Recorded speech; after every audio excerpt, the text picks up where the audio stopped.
Alright, so this is probably the only video I'll make on this channel. I just kind of wanted to tell everybody my story with IBD and more specifically ulcerative colitis. But yeah, I was diagnosed in 2017 with ulcerative colitis after about a month, I would say, with like the symptoms. I was having frequent bowel movements, probably like 5 to 7 times a day, loose, and the blood that followed.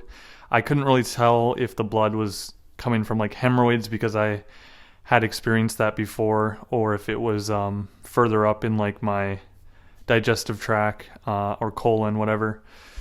But yeah, so me being stubborn, I didn't end up going to the doctors for about, like I said, 3 to 4 weeks. I was having symptoms. I finally went because it was just excruciating pain and I couldn't take it anymore. So my mother and I finally went to the hospital, and yeah, that's where I was diagnosed with ulcerative colitis after a few days there. And I didn't really know exactly what that meant. I just knew they said I had an autoimmune disease. And of course, I was actually 21 years old. So when they diagnosed me with that, I was 21. And I went home, and eventually we scheduled meetings with my GI doctor. And I can still remember, I think I only had like 3 appointments total with him because something just felt wrong. Like he wasn't giving me any solutions to the disease that I had. All he was doing was recommending more medication. I was on different types of mesalazine and lots of prednisone. And for about 2 years after my diagnosis, I was basically struggling, like flaring consistently for 2 years. I honestly don't remember any periods of like not being in a flare. Maybe I was going to the bathroom a little bit less frequently, like 4 or 5 times a day, but I was still in a lot of pain. I was eating whatever I wanted. I talked to my GI doctor and even like nutritionists, and they weren't really recommending. Well, first of all, my GI doctor said that diet didn't really play a part in this disease, which I kind of just didn't understand. I didn't really have a lot of knowledge in nutrition or anything like that, so I just kind of believed him, being like a naive 21-year-old at the time. And my parents really didn't know any better when it came to like food and stuff like that, so I just believed him, and I suffered for about 2 years. And eventually it got to the point to where I wasn't working or anything, so I was just researching every single day, day in and day out. 10 hours a day I was doing research at one point because I couldn't do it anymore. Like I was either going to kill myself or I was going to have to figure out a way to fix this, because the pain was just so immense that I don't want to get into it. I know you guys probably know how much pain it can be when you have IBD or just like an autoimmune condition in general. So yeah, around the two year mark after my diagnosis is when I really started researching, because I was just realizing like, holy, this has been 2 years. I haven't been working. I've been flaring consistently for this whole time, and nothing's working. No medication's helping. And they're either going to rip my colon out, or I'm going to have to, and at this point I'd already lost, I think like 40 pounds, 50 pounds. So I was depressed. It was just a horrible time. So around the 2 year mark, I started doing a lot of research, and I learned about different diets and stuff like that. And I came across the vegan diet, which I did for like maybe like a month and a half, and it didn't really help whatsoever. And I really don't recommend doing that diet, but it was something I tried because I was just so desperate. But after that, I came across the ketogenic diet. So it was like a complete 180, going from veganism to eating a lot of meat and animal fats. And the keto diet's what is actually, I think, saved my life. And I was learning a lot about nutrition and stuff at the time. And I'm not even kidding, within like 2 weeks of doing the ketogenic diet, I feel like my symptoms were like 90% gone. The blood, the urgency, all of that had diminished significantly. And Yeah, I continued to do the keto diet for about a year and a half consistently. No cheating, no nothing like that. And the keto diet, you can do some research on that, but I was eating lots of animal fats, basically every type of meat, lamb, chicken, pork, vegetables, eggs, all of that stuff. And I had no symptoms. Even dairy, I was doing cheese and butter and ghee and all that kind of stuff, no problems. And then after a year and a half, I basically added cheat days into my routine. So every weekend I would have 2 cheat days on Saturday and Sunday. And I did that for about another year. So I was eating keto 5 days a week. Maybe not a year, maybe like 6 months I did that for, where I was eating keto throughout the weekdays, and then on the weekends I would have cheat days. And on my cheat days I was eating anything I wanted. And this is also the same time where I got off my medication. So I completely just went off all medication and no symptoms, nothing. Like, it didn't do anything. I was taking 4 tablets a day. I don't know exactly what mesalamine I was on, but I was on one of those. Might have been Lialda, or it was something. I don't know exactly the medication, but I just know I was on one of those. And I had already stopped prednisone much earlier.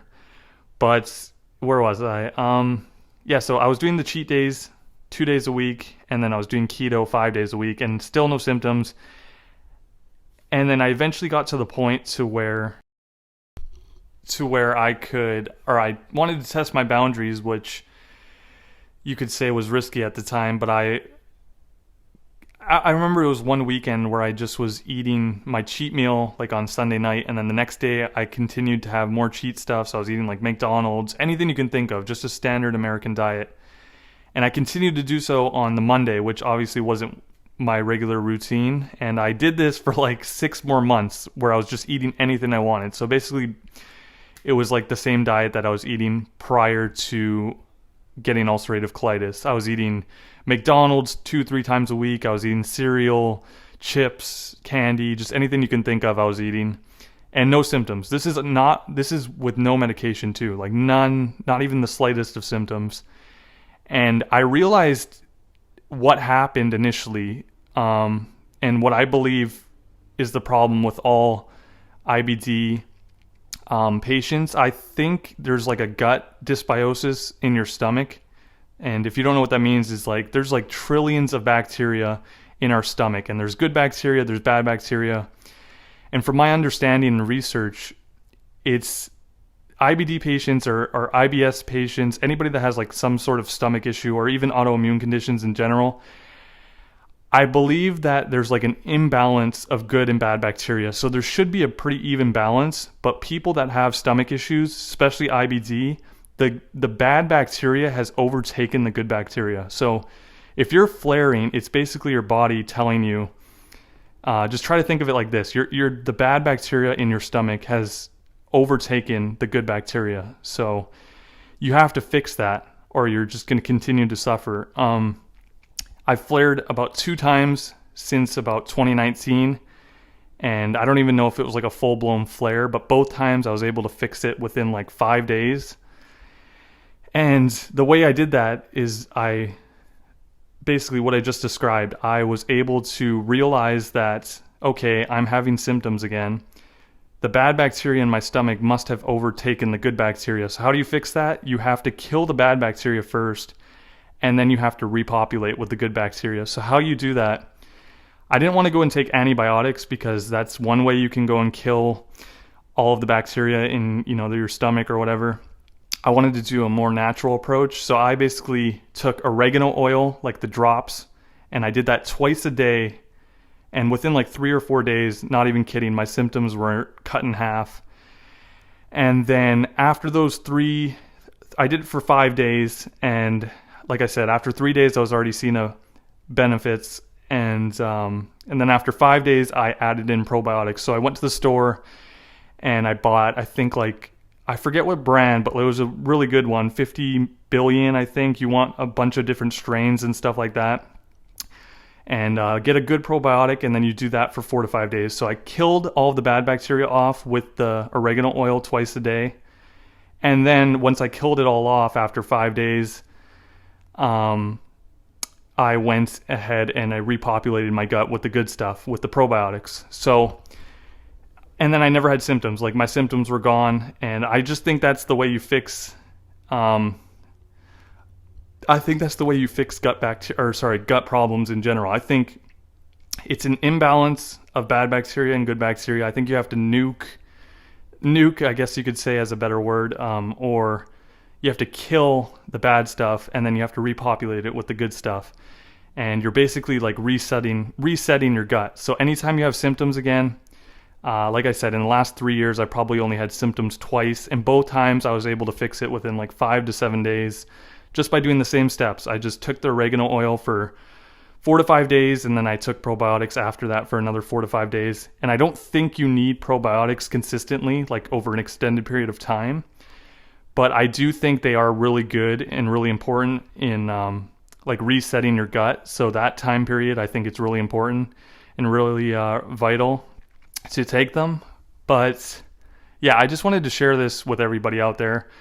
I know how much pain and suffering it can be to have IBD. And if I can even help a few people, I really do believe in this from like research. I'm no like scientist, and this isn't like doctor. I'm no doctor or anything like that. From the research I did like extensive research, and I was trying to find out correlations between IBD and stomach issues, and why people like why this happens all of a sudden, and then just from my own personal experience, like both times that I flared in the last 3 years, like I mentioned 2 times already, it just clicked and dawned on me that it was like the same thing happening. Like, why am I having diarrhea? Why am I having bleeding and stuff? And I was like, okay, the bad bacteria has colonized my stomach and colonized my body. So I have to kill those guys off first with the oregano oil. And oregano oil is like a natural antibiotic, probably the strongest one in the world. And then after you kill them off, you'll definitely start to feel like the effects, right? Like after 4 to 5 days, I was saying I was already feeling a decrease in symptoms. And then you want to go in with the probiotics and try to get one with different strains of bacteria. Take that for like 4 to 5 days. And then you basically have reset your gut. So you killed all the bad, and then you repopulated it with good, and you essentially reset the gut. And I don't recommend like eating junk like I was for 6 months straight again. I think you probably could if you do reset your gut like how I'm explaining. But my diet nowadays consists of, it's kind of back to what it used to be. So 5 days a week I'm eating like pretty healthy keto diet, and then on the weekends I still indulge in whatever I want, whatever junk I want. But yeah, maybe this will help somebody. I really think that all gut issues are caused by gut dysbiosis. I think bad bacteria overtakes your guts, and I think you just need to reset it. This is something that a lot of doctors won't tell you, or they probably don't fully understand, but it's basically the same. If you want a comparison, like even my mom or my dad or anybody that takes antibiotics, they're basically for like a injury or whatever the case might be, infection, they take antibiotics. And why do you get the diarrhea symptoms? It's because the antibiotics will kill the infection, but it's also killing your good bacteria, and it's allowing the bad bacteria to overtake it. So that's why some doctors will recommend you put probiotics back in your system after you take a course of antibiotics. It's kind of the same thing here. IBD patients, IBS, whatever, you might have not taken the antibiotics, but you definitely have a gut dysbiosis. So there's definitely an influx of bad bacteria in your system that you need to first kill, and then you need to repopulate with the good stuff. And I think your symptoms will diminish greatly. But yeah, this is probably the only video I'll post. I just felt like I needed to post this. Maybe I can help somebody out there that's struggling with this. But yeah, see you guys later. Peace.